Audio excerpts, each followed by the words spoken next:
Привет, дорогие друзья! Сегодня на даче делаю пирожки с капустой.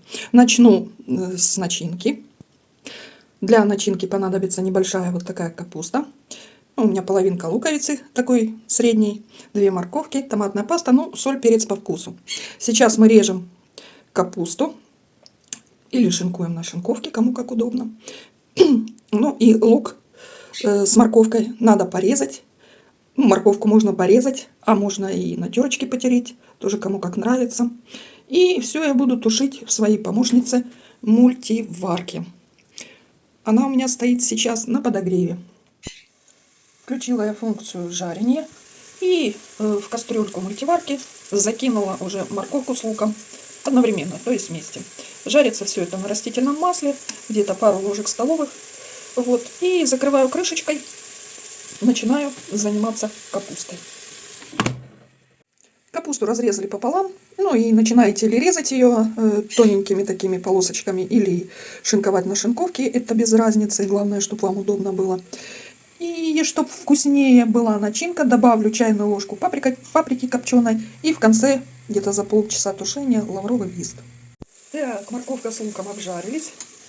Тут у меня уже капусточка. Я все-таки ее пропустила через шинковку, так она мельче и мягче будет. Ну и теперь просто руками соль туда и руками помяли.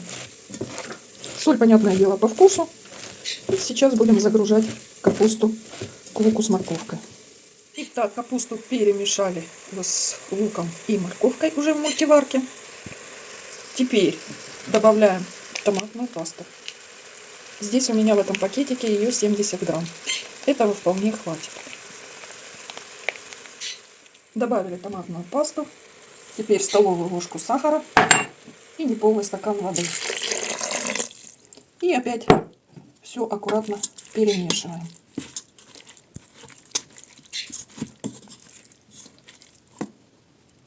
Да, мультиварка у меня уже стоит на мультиповаре на 1 час. Капуста у меня будет тушиться ровно час. Не забываем подходить к мультиварке, перемешивать. И если надо, добавлять немножко водички. Вот паприка копченая и лавровый лист добавляются за полчаса до приготовления. Итак, дорогие друзья, начинка готова. Лавровый лист, конечно, надо будет достать из начинки. И теперь ее надо остудить до теплого состояния. Ну, а сейчас займемся тестом. Теперь, дорогие друзья, мы занимаемся тестом, пока остывает капуста, начинка. Значит, в удобную миску кладем 2 столовые ложки с горкой майонеза. Майонез собственного приготовления, ссылку на него вы увидите на экране. Теперь добавляем чайную ложку соли, без горки, чайную ложку разрыхлителя.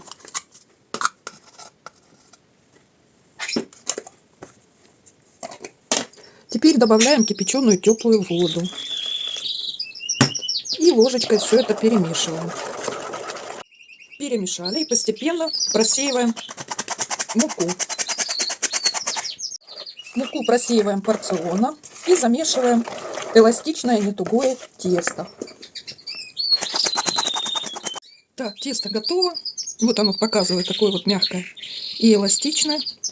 Присыпаем мисочку мукой. Сверху тоже немножко теста присыпаем мукой. И даем ему постоять под полотенцем, ну, буквально минут 10-15. Начинка остыла до теплого состояния. Тесто простояло 15 минут на расстойке. И теперь его можно выложить на рабочую поверхность. Нам надо скатать такие вот шарики. Ну, приблизительно сейчас я буду выкладывать. Их надо 12 штук. Сейчас буду пока выкладывать, сколько у меня тут получится. Скатали из теста 12 шариков. Ну и теперь будем лепить пирожки. Можно воспользоваться скалкой, а можно и руками.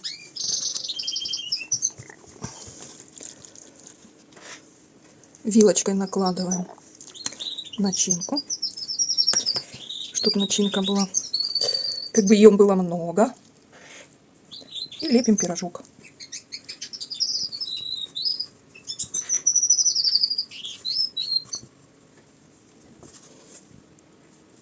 Ну и так 12 пирожков.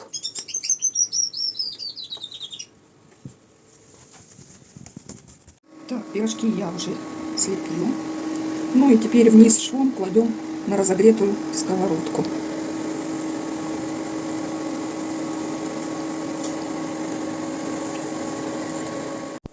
Так, положили на сковородку, ну и, понятно, отжарим с каждой стороны пирожок до румяности.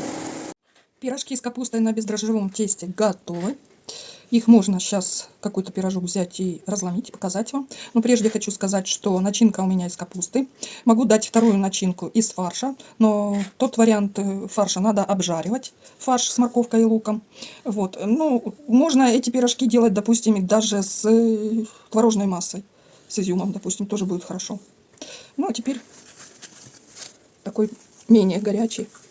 Много начинки, мало теста. Причем это тесто будет хорошим как в теплом состоянии, так и в холодном. И на следующий день, если пирожки, конечно, останутся, пирожки будут тоже свежими и вкусными. А на этом, пожалуй, все. Всем пока-пока. Приятного аппетита!